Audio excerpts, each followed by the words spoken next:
Bonjour et bienvenue dans cette nouvelle vidéo. Aujourd'hui, nous allons analyser la dernière bande-annonce d'Ahsoka, la série Ahsoka qui va sortir au mois d'août sur Disney+, qui a été présentée lors de la Star Wars Celebration ce week-end.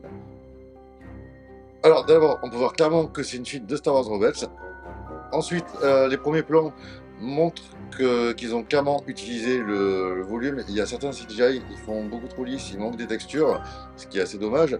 Après, pour ceux qui posent la question, le volume, c'est en fait une pièce qui est recouverte d'écran LED, où il y a de l'affichage en 4K enfin, c'est la 3D fait avec le moteur d'Unreal Engine, ce qui permet d'avoir des décors photoréalistes on met des décors à l'intérieur sans avoir à tourner beaucoup de prises à l'extérieur.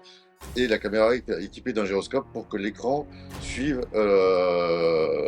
enfin la caméra suive le décor de l'écran. Et par contre, l'écran sert d'éclairage ambiant à la scène.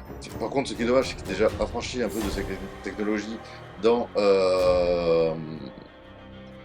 la saison 2 de The Mandalorian.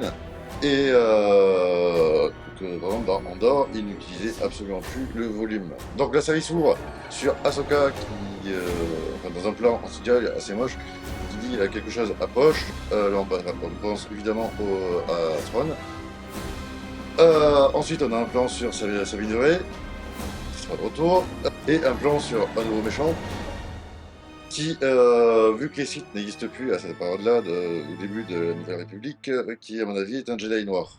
On retrouve ensuite Hera Syndulla dans un nouveau vaisseau avec Chopper, donc ça reprend vraiment les personnages de Rebels. On voit ensuite une nouvelle Jedi noire aborder un vaisseau de la Nouvelle République.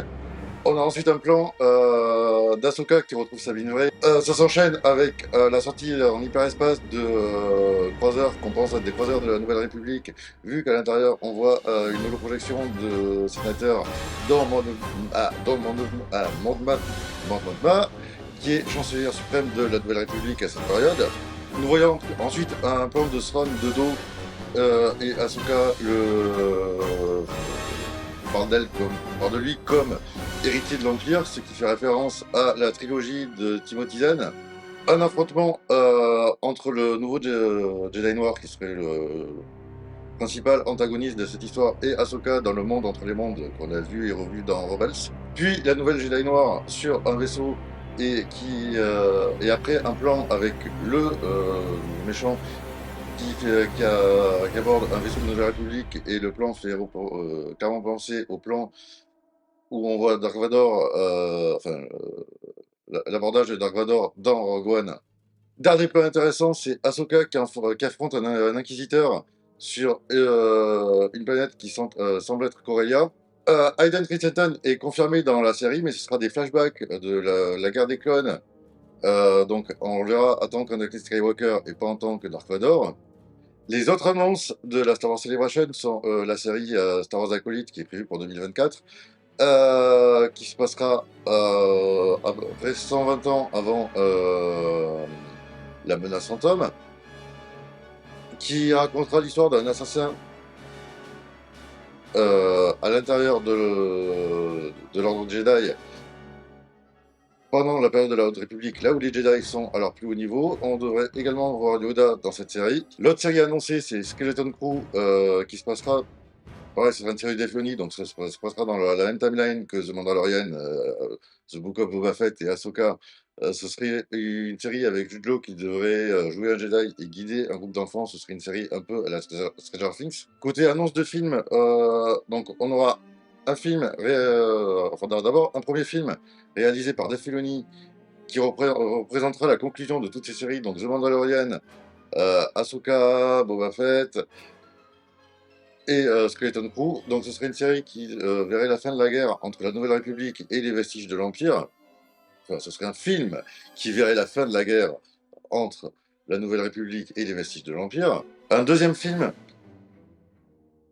fait par la réalisatrice de Miss Marvel, qui se passera 15 ans après l'ascension de Skywalker, qui montrera Rey en train de construire le nouvel ordre Jedi. nouveau Lord Jedi, qui succédera à l'Ordre Jedi de Luke Skywalker.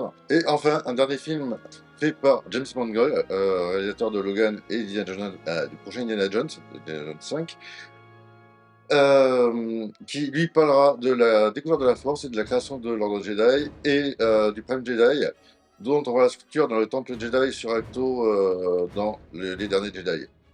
À noter aussi que maintenant, tous les films, qui ne soient, même s'ils ne sont pas forcément inclus dans la saga Skywalker, auront le texte déroulant.